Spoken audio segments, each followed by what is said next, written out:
Jadi awalnya memang saat tahun 2014 itu saya sebagai perempuan suka banget dan hobi banget yang namanya belanja tas. Nah, selain itu saya juga suka hal-hal yang berhubungan dengan desain dan industri kreatif. Nah, kebetulan saat itu saya lagi kuliah dan kuliah itu waktu luangnya tuh banyak gitu.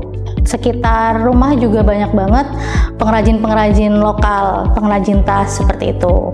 Dari situ saya berpikir untuk memanfaatkan apa yang ada di sekitar lingkungan rumah saya dan apa yang menjadi passion saya saat itu gitu. Dari situ sih saya mulai mencoba untuk berbisnis tas dan itu berlanjut sampai sekarang. Dalam hal produksi, yang pasti perlu diperhatikan adalah produknya itu sendiri.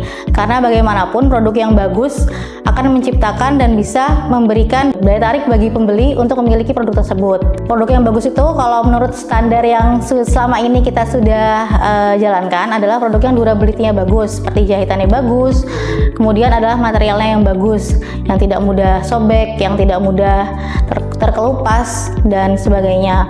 Kemudian juga adalah modelnya yang fungsional, bisa dipakai dengan berbagai model, misalnya bisa dipakai dengan sling bag atau dengan shoulder bag juga. Jadi seperti itu sih. Nah, untuk proses produksi ini ada yang menarik kalau misal kita lagi ada produk kolaborasi dengan influencer. Nah, di situ PR-nya tuh bagaimana caranya untuk menyamakan visi, menyamakan misi, menyamakan value yang ingin influencer masukkan dan ingin brand masukkan, sehingga di situ terciptalah kerjasama dan kolaborasi sehingga menghasilkan produk yang bisa diminati oleh market. Nah, untuk pembelian, teman-teman bisa dapetin produknya Flika di online store dan offline store-nya Flika. Online store ada di Shopee dan TikTok Shop serta Tokopedia. Untuk pembelian offline store, teman-teman bisa join membership yang nanti akan mendapatkan diskon sampai 50% saat ulang tahun.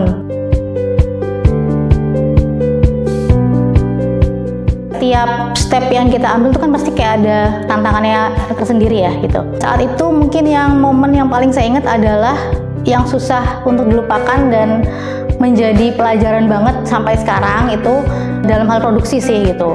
Itu susah banget untuk menjalin hubungan yang cocok atau menyamakan visi dan misi antara kita sebagai owner dan pengrajin. Saat itu kejadiannya adalah kita sudah punya timeline nih untuk beberapa bulan ke depan. Kita mau bikin ini, mau bikin itu, mau bikin produk yang seperti ini dan seperti itu. Namun ternyata dari pengrajin itu tidak bisa melaksanakan sesuai timeline seperti itu.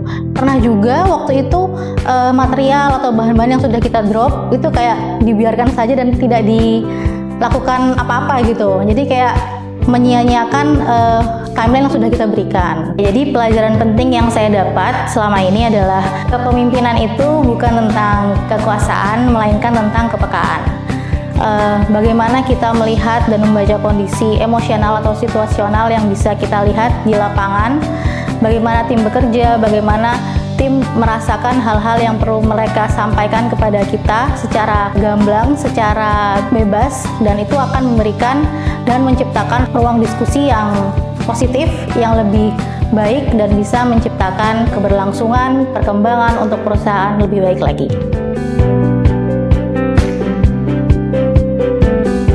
Sebelumnya kantor saya tuh mengalami kesusahan dalam jaringan dan terkadang tuh lemot dan agak kurang responsif ya gitu kan. Nah, semenjak pakai IndiBiz, jaringannya lebih kuat, lebih stabil dan juga bisa mengcover semua kebutuhan operasional kantor saya seperti live host dan juga seperti kebutuhan operasional admin dan operasional lain yang membutuhkan kelancaran internet.